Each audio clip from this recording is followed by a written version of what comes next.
Good morning, ladies and gentlemen. Um, what's today? Today is Tuesday. Days kind of just blending in together now. A couple things that happened yesterday for those of you, I don't know if you've paid attention or not, but New York State officially canceled all the June Regents exams. So you will not be taking the Chem Regents in June. I don't know what that means yet. All right, so that is going to affect most of you. You need this. Some of you need this to graduate. Some of you need this for advanced diplomas. All of that information is not out yet. I don't know what that means for most of you. Now, it doesn't mean that the class is over because we'll probably be giving you a local final exam. So it gives me a little bit more flexibility. There's a lot of questions still out there and I don't have the answers for. Hopefully by the end of the week I will know a little bit more, and I'm going to do a post on Classroom kind of summarizing at the end of the week what I know and what I don't know. All right, so as more information comes out, I will get you that information. I also posted this morning that I have a large number of people that are turning in work late. Ladies and gentlemen, you know what my policy is. All right, I gave you until midnight of the day that it's due. You need to get it in. All right, so this is your warning. Enough. There's a large number of you and it's getting worse and worse and worse. All right, there's no reason for it. So please get your work in on time.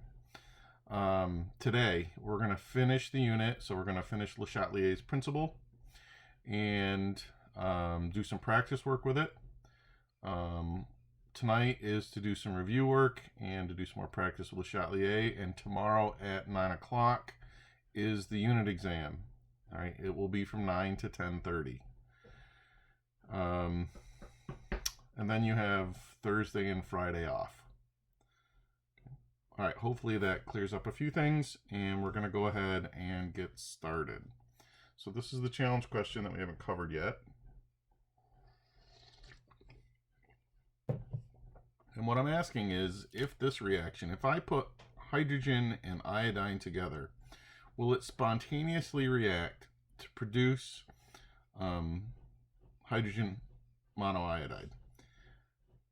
Well, to predict this, we have to look at two things. We have to look at delta H, and we have to look at delta S.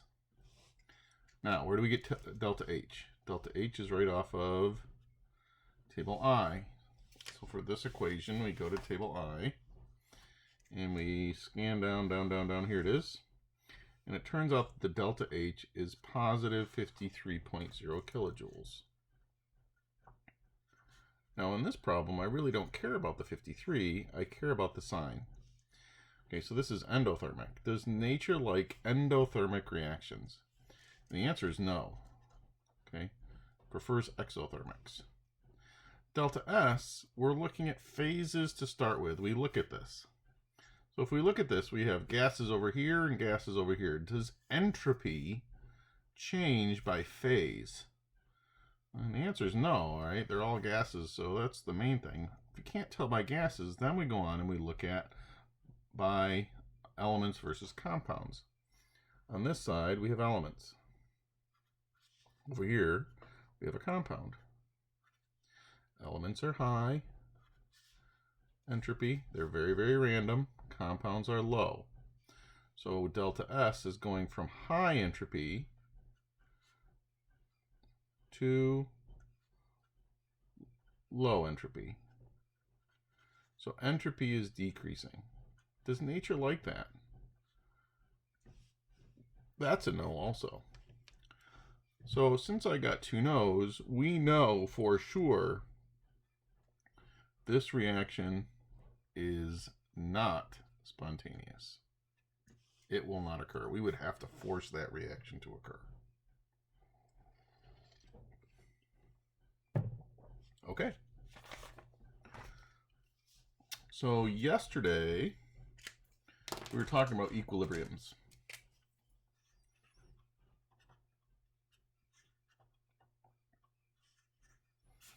And if a system is closed and it's at equilibrium, what that means is the rate of the forward reaction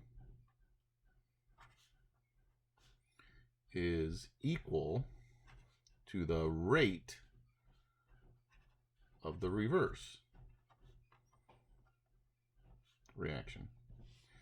And if this is true, we also figured out that the amounts of reactant and product are constant. So once it reaches equilibrium, the rate of the forward reaction is equal to the rate of the reverse reaction. And the amounts of reactant and product are constant. And we drew some different phase equilibriums and some solution equilibriums, and we drew a chemical equilibrium, and we talked about all that. Okay. So once a system reaches equilibrium, it will stay at equilibrium unless we apply what's called a stress, unless we stress the system. Now, this is a perfect example of this is our body. Right? And we said that our body is at homeostasis, which is at equilibrium. Our body wants to stay at equilibrium. Okay? When we get sick, a virus or a bacteria stresses that system. Does our body like to be stressed? Does it like to be sick? Okay, no, it wants to get back to equilibrium, so it's going to react. Our body reacts to try to get back to equilibrium. Chemical equilibriums do the same thing. When we stress them, they don't like the stress, so they're going to do something to try to get back to equilibrium, and that is called Le Chatelier's principle.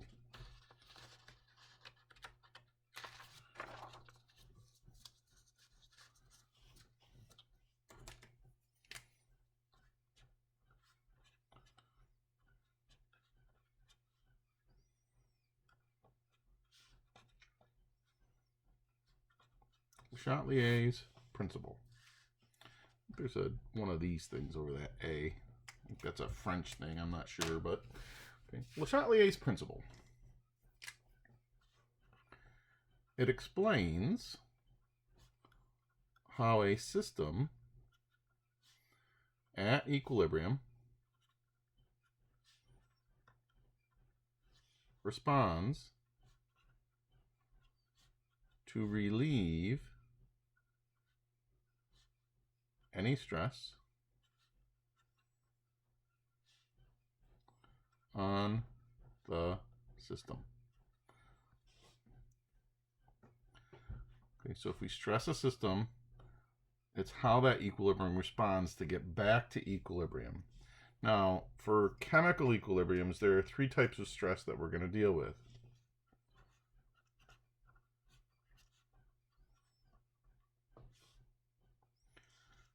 One, we can change concentration.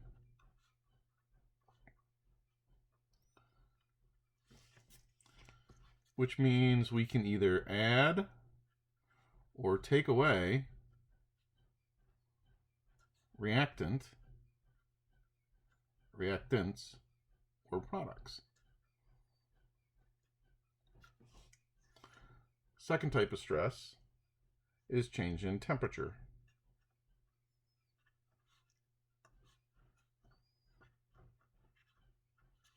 So we can stress it by changing the temperature that it's happening in. And then finally, the third one are changes in pressure. Okay, so we can change the pressure that the reaction is taking place at. So these are the three things that we'll stress different reactions at.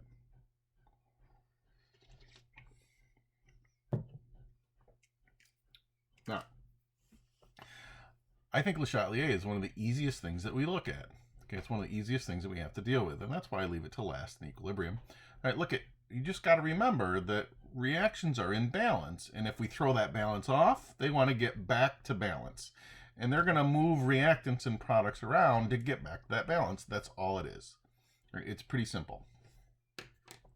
So the first one we're going to talk about is we're going to talk about stressing by changing concentration.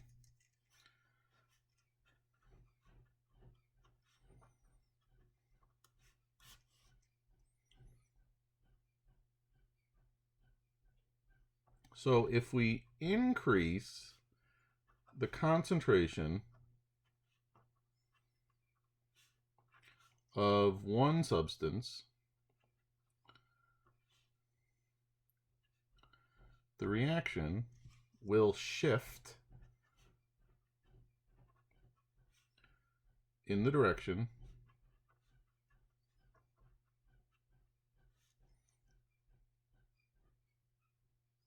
that will reduce the amount of that substance. So I just want to kind of get this stuff written, and then we're going to actually do it. Right? It sounds complicated, but it really isn't. Right? So if we increase concentration, it will shift in the direction that will reduce the amount of that substance. Well, what happens if we decrease the concentration?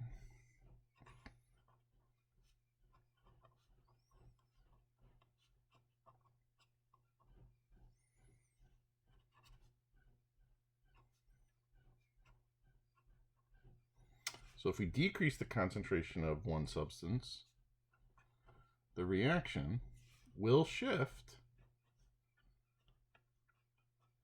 in the direction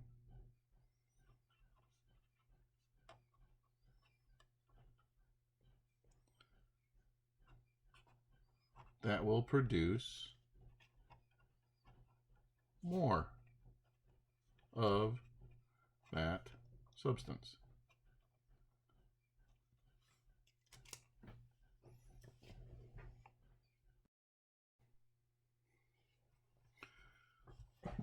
All right, so let's actually look at a chemical equilibrium and see how this works.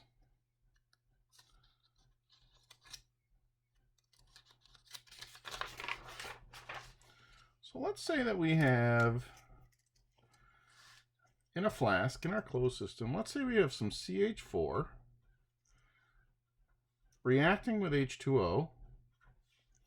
It's in equilibrium, so we have a double arrow, going to 3H2 and CO. So here are my reactants, here are my products. Here's my dividing line. Now, what I mean by that, and what I want you to imagine, is let's just pretend that inside this flask, I put CH4 and H2O, and then I put a top on it, and we let it sit. And we know that over time, eventually this gets to equilibrium. So eventually there's a specific amount of CH4 in here, there's a specific amount of H2O, there's a specific amount of hydrogen, and there's a specific amount of carbon monoxide in there. And it becomes to an equilibrium, and all the amounts of stuff in there stay constant. Right? Now, when I say we're going to stress this by changing concentration, all I mean is we're going to pop the top, and we're going to either suck one of these out. So I might stick a straw in there and go and suck out the water, and then put the top back on and see what happens. Or I could say, hey, let's pop the top, let's dump in a whole bunch of hydrogen in there, some extra hydrogen, and put the top back on and see what happens. So when we're stressing by concentration, all we're doing is say, hey, let's either add or take something away and see what happens to the concentrations of all the other substances. Okay. Now, remember, this is just a state of balance. Okay? And it wants to be in this state of balance. So just for fun, let's say that we pop the top and we add a whole bunch of water. So we add a whole bunch of water. So we have lots and lots and lots and lots and lots and lots of water over here. Okay. And then we put the top on. We got lots of it. So we got all this extra water on this side of the equation. It doesn't like having all this water over here. It's got to put it somewhere. All right, it's got to put it somewhere. And the only places it can put it is either on this side of the reaction or on this side. All right, so we have all this extra water. That extra water is going to react with the CH4, and it's going to shift the whole reaction to the right. In this case, it's going to shift it right. It wants to shift it away from it, so it's going to push it. It's going to react and push all the water over here, which means the concentration of this will increase. And we're going to make more H2 at the new equilibrium. We're going to make more CO when we reach equilibrium. Why are we making more of this? Because that extra water is reacting with the CH4 to produce more of this. So what's happening to the concentration of this then? Well, this concentration is decreasing. So in terms of Le Chatelier, the reaction will shift right to relieve the stress on the H2O. Let's try another one. Same equation.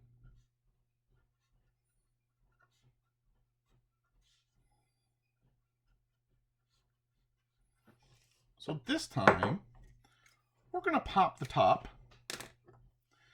We're going to pop the top, and let's say that we suck out all the CH4. So we decrease the CH4 concentration. So we take this out. It's gone. And then we put the top back on because we want to see what's going to happen. Now remember, is this in balance right now? The answer is no, because when it's imbalanced, we have CH4 in there. All right, so we need to make this go back to equilibrium or back to balance. How do we make it go back to balance? Well, if this is gone, we have to make more of it. How do we make more CH4? Well, to make more CH4, you take CO plus H2.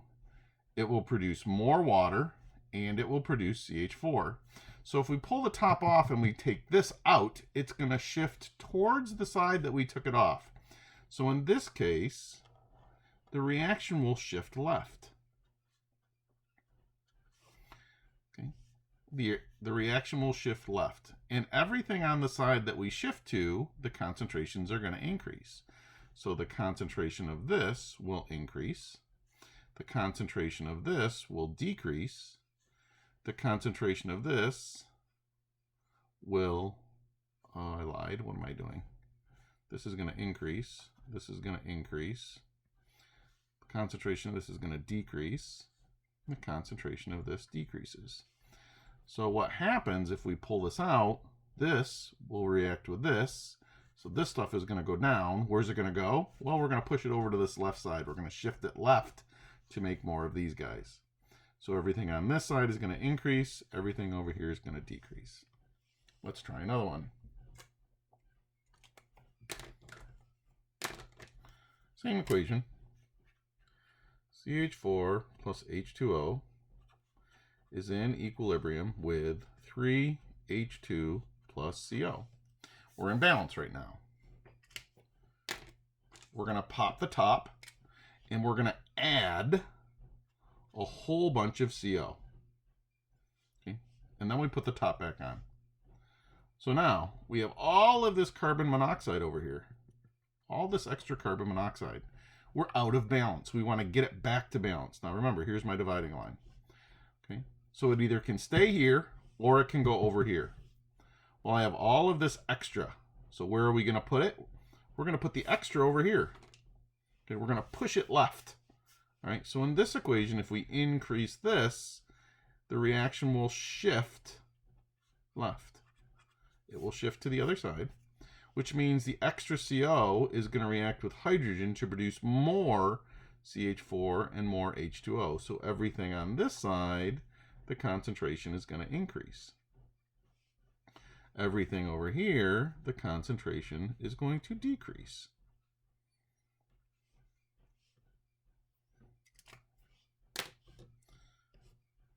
All right, let's try one more.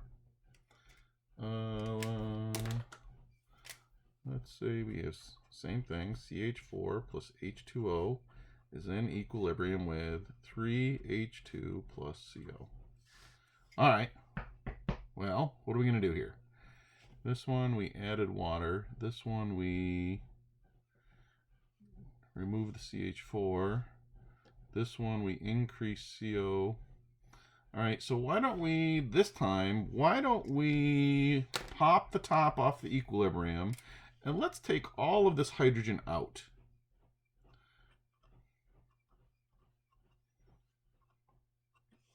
We suck out the hydrogen, so it's gone. All right, are we in balance if this is gone? Well, when we're in balance, it has hydrogen. Right? So we're not in balance right now. So if this is gone, the reaction is going to shift to the side to replace it. So how is it going to replace it? Well, it's going to take some of these and it's going to react them to make more hydrogen. So if this is gone, oops, the reaction will shift this way. Reaction shifts right.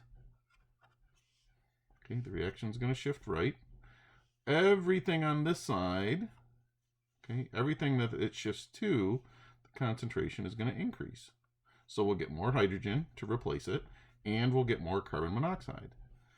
Everything over here will decrease. Everything over here will decrease. Okay, so this is changing concentration. The next one I want to look at is stressing by temperature, and it's actually just like changing concentration.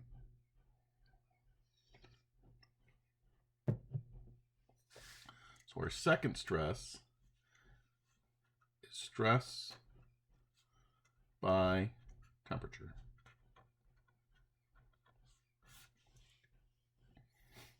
Okay, now remember, temperature is the measure of kinetic energy. So when we're stressing by temperature, we are stressing energy. That's what we're doing, is we're stressing the energy. So let's say that we have this equation. N2 plus O2 plus 182.6 kilojoules is in equilibrium with 2NO. Now, we're going to change the temperature, which means we're going to stress the energy part of this. Okay, which one of these is energy? Well, that's nitrogen, that's not energy. This is oxygen, it's not energy. This is nitrogen monoxide, that's not energy. This is my energy. When we change the temperature, we stress the delta H.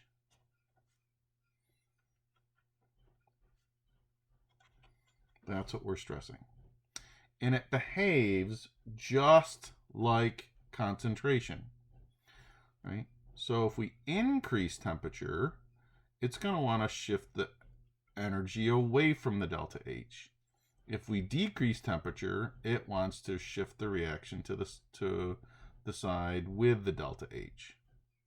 So let's stress this by temperature. So let's say we take this flask, I don't know, maybe it's happening in here, and we put it in a hot plate. All right, so we're going to increase the temperature.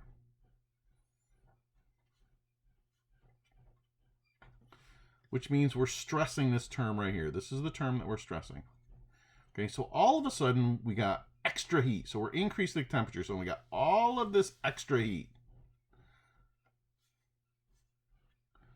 Extra, a huge amount of extra. Now, there are two places we can put it. We can leave it here, or we can put it over here. All right, so if I got extra over here, it wants to get rid of it. It's going to push it away. So if we increase the temperature, it's going to shift the reaction to the left. Excuse me, to the right. It shifts it right. Okay. It's going to take all of this energy, it's going to react with oxygen and nitrogen, and it's going to react it over here. And it's going to shift it in this direction. So what's going to happen to the amount of this? Well, the amount of this increases. The concentration of NO will go up. What happens to everything on this side?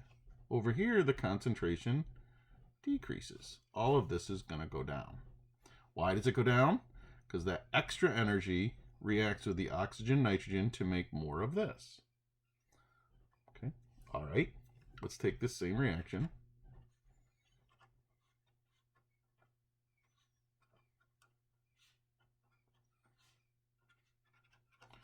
Okay, what if we stress this by decreasing temperature? Well, when we change temperature, we're stressing the delta H. So we're stressing this guy right here. So we're decreasing this. This is going down. Okay, we're taking the heat away. So this is gone. If that's gone, is it in balance? The answer is no, because it's missing it. It wants that heat there. So the reaction is going to shift either to the left or to the right to replace this energy. So where is it going to get the energy from? Well, the reaction that produces energy is this way.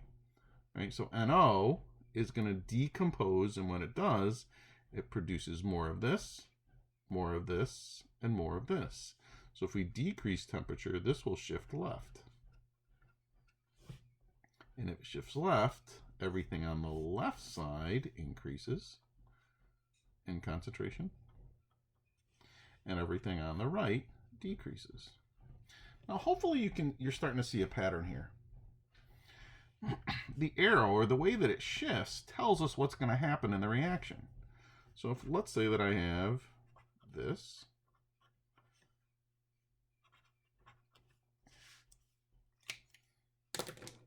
If the reaction shifts right, in other words, if it goes that way, what's going to happen to the concentration of everything on the right? This is going to increase. What's going to happen to all these over here? These are going to decrease. What if this whole thing shifts left?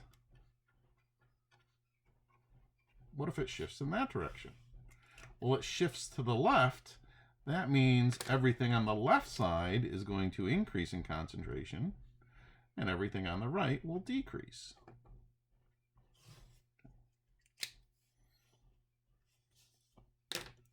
Okay, let's practice one more by stressing temperature.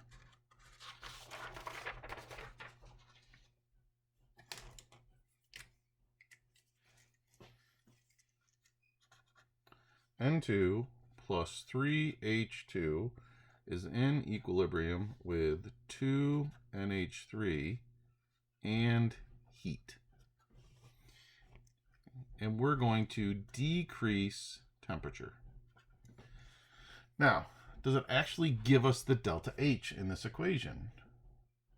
Well, it doesn't give us the actual number. It tells us where it is, though. Okay, so you got to remember, if we're changing temperature, we're stressing energy. We're stressing the energy of this equation.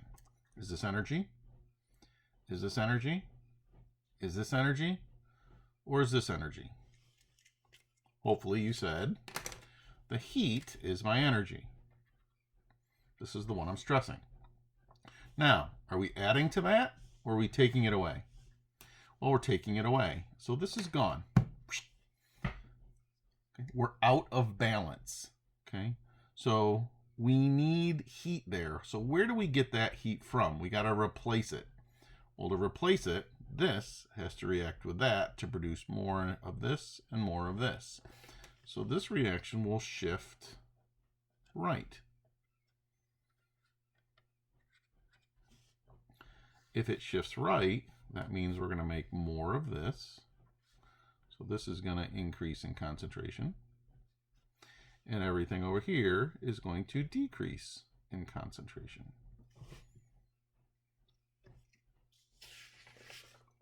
Good.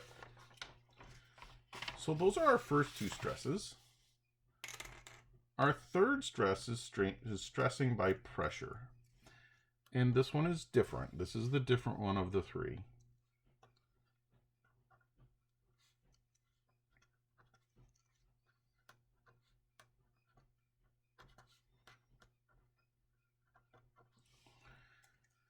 Now,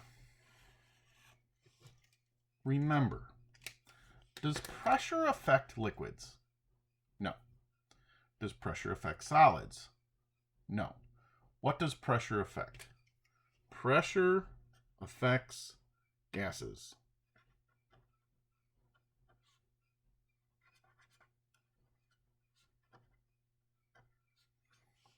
Okay, so that kind of changes things for this one. Now, let's start the statement that I'm going to write. When you stress by changing pressure,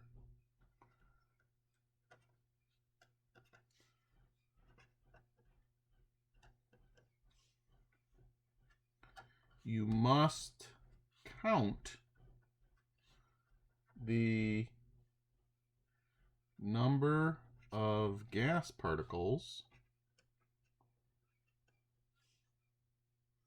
on each side of the equation. All right, so when we stress by changing pressure, the first thing we're going to do is we're going to count gas particles. How many are on the reactant side? How many are on the product side? That's different. Okay, that's different. So the first thing we do is we count gas particles or molecules. If we increase pressure, the reaction will shift to the side with fewer gas molecules. It's still just going to be shifting left or shifting right, all right? But we have to figure out the shift in a different way. So if we increase pressure, it's going to shift the reaction to the side with fewer gas molecules. If we decrease pressure, the reaction will shift to the side with more gas molecules.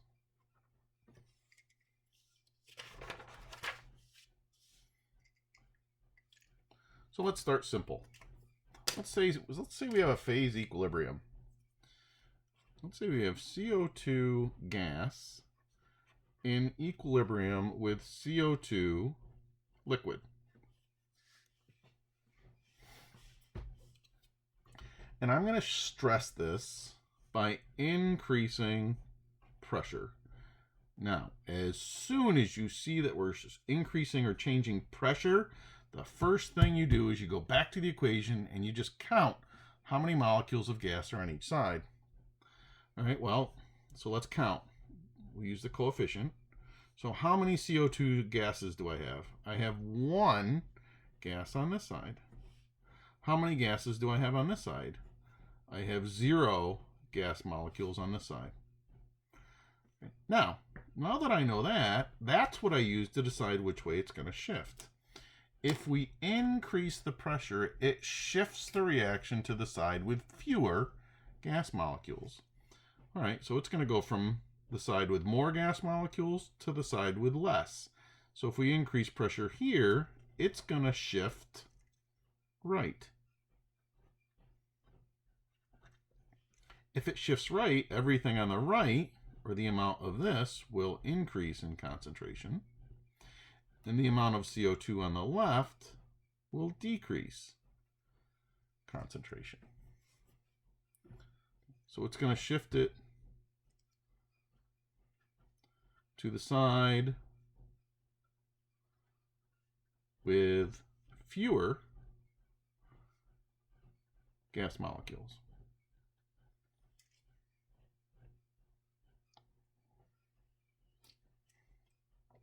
Now, just for fun, let's say that we decrease the pressure on this equilibrium.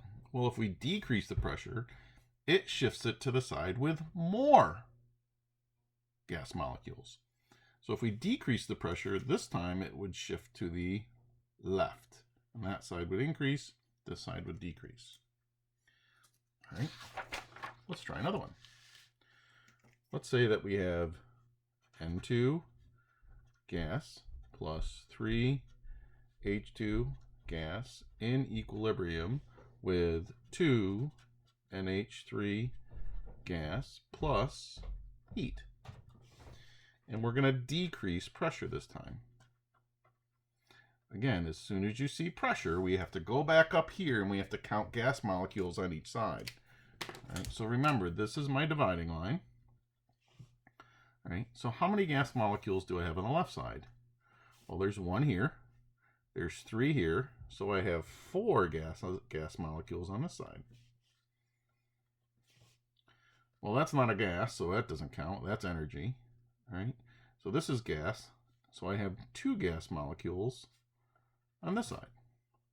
Now remember, if we decrease pressure, it shifts to the side with more gas molecules.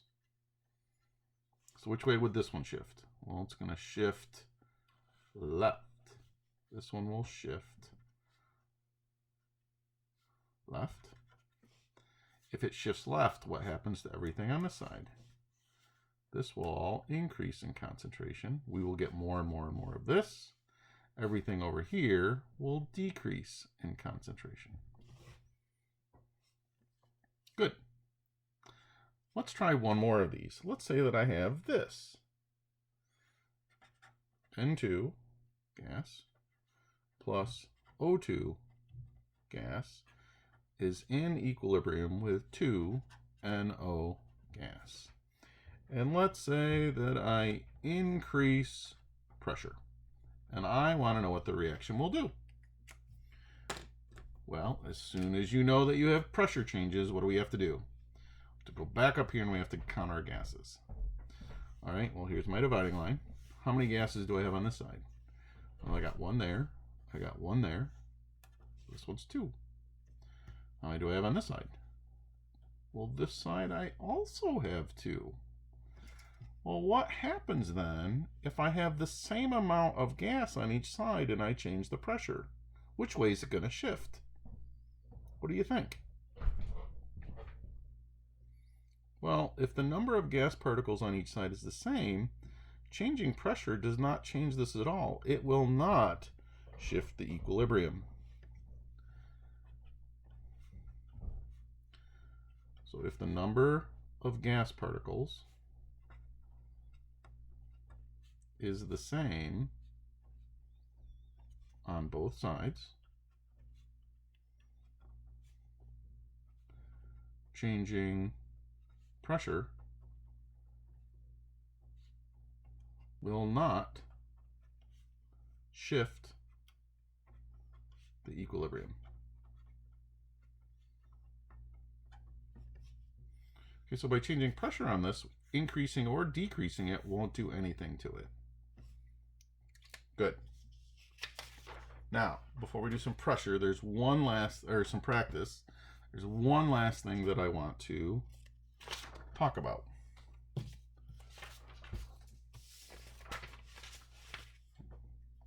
And I want to talk about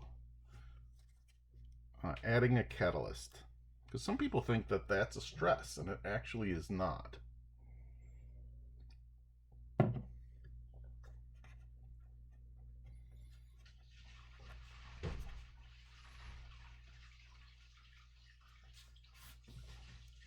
Right, so I want to go back to a potential energy diagram.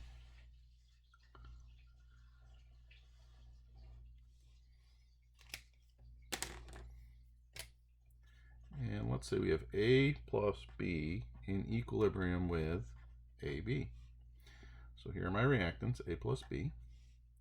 And here's my product, AB. And we have both reactions happening, and it's at equilibrium.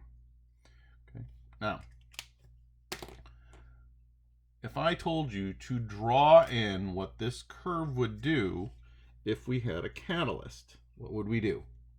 Well, a catalyst changes the activation energy, so it decreases the hump. All right, so to do that, we would go, hey, look it, we just add a dotted line just like this, and our catalyst decreases our activation energy. Okay. Now, just because, let's draw in our lines again. This, we got this, we got this, but now we also have this.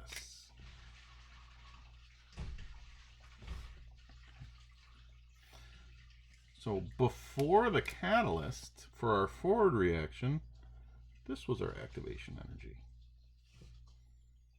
after the catalyst, it's decreased by this much. It's decreased all the way down to here. So this is the new activation energy of the forward reaction. Okay, so it's decreased this much. Now, does that affect the reverse reaction? Well, originally, my activation energy was all the way up to this point. This was my EA of the reverse. But when I added a catalyst, now my activation energy is only to here. Okay? It decreased it the same amount in both directions. So it's a catalyst speeds up the forward reaction, but it also speeds up the reverse reaction. And they speed up equally. Why? Well, it changes the activation energy for both the forward and the reverse reactions equally. So if we add a catalyst, if a catalyst is added, it speeds up both the forward and reverse reactions equally. Okay. So if this is at equilibrium, remember the rate of the forward is equal to the rate of the reverse.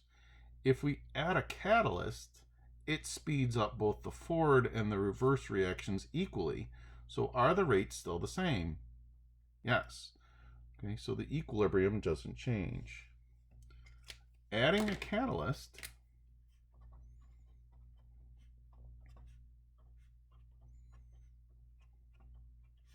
does not change the equilibrium.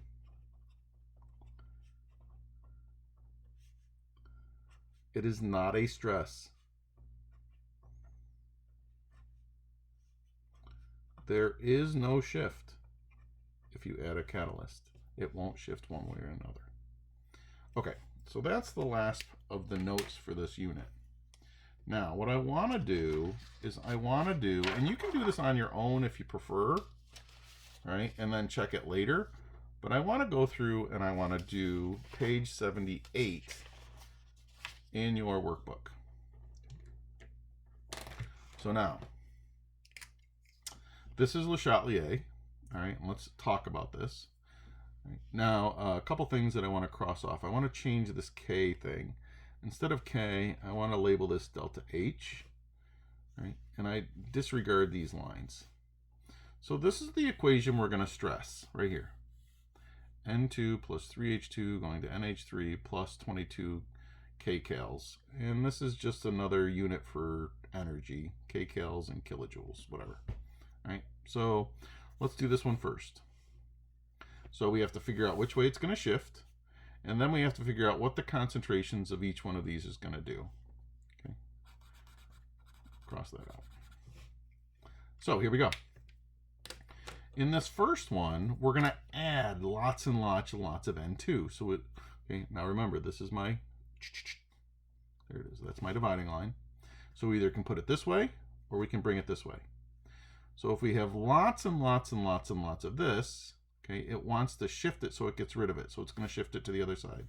So it shifts right. So the arrow's going this way. So that means everything over here is going to increase. Everything over here is going to decrease. All right, and this is going to increase. Okay, so everything on the left side is going to decrease. So the amount of this would go down, the amount of this would go down, this would go up, this would go up. Okay, let's add H2. So now we're going to have lots and lots and lots and lots of this. Where's it going to put it? Well, it's going to put it over here. So it's going to shift right. All right, well, if it shifts right, everything over here does what? It goes up. So the NH3 will increase and the delta H will increase. Everything on the left will decrease. So the amount of N2 will decrease and the amount of H2 will decrease. Okay. Well, now we're going to pop the top and we're going to add lots and lots and lots of NH3. So we have all of this NH3 sitting right here. It wants to get rid of it. Where's the only place it can put it? Over on this side. So it's going to shift left. So if it shifts left, everything on the left side is going to increase. Everything on the right side is going to decrease. So this will go up. This will go up. This will decrease. This will decrease. Okay. So now this time, we're going to remove nitrogen. Instead of adding it, we're going to take it away.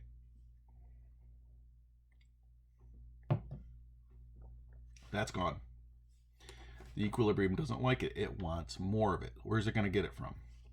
These eyes are going to react, and it's going to push it over here to the left to make more of it. So the reaction is going to go left. So this one will shift left. That means everything on the left side will increase. So nitrogen will increase. Hydrogen will increase. Everything on the right will decrease. Okay. Let's remove hydrogen. So now this one's gone. It wants to replace it. Where does it get it from? Well, it's got to get it from over here and pull it to this side. So this is going to shift left. Okay. Everything on the left side will increase. What is this H here? This should be an I. And everything over here will decrease. Okay. Let's remove ammonia. Gone. We need to replace it. Where does it get it from? It's going to get it from here, and it's going to pull it this way. It's going to shift to the right. So everything on the right side will increase. Everything on the left side will decrease in concentration. All right. Now we're changing temperature. Okay, remember, temperature is stressing the energy. So which one of these is the energy? Nope, nope, nope. Yes. This one's the energy. So this is the one we're stressing this time. Okay, so we're increasing the temp. So that means this is going up. We got lots of this. Lots of temperature over here. Does it like having all this extra temperature? Nope. Where's it going to put it? It's going to push it that way. So if we increase temperature, it goes left. So everything on the left increases, everything on the right decreases.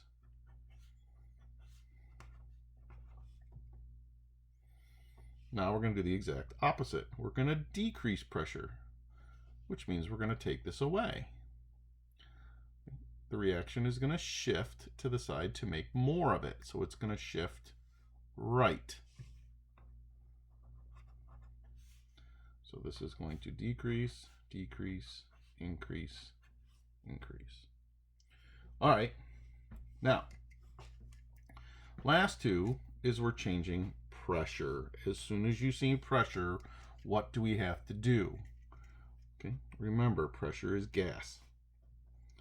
Okay. As soon as we change pressure, we have to go up here and we have to count the number of gases on each side.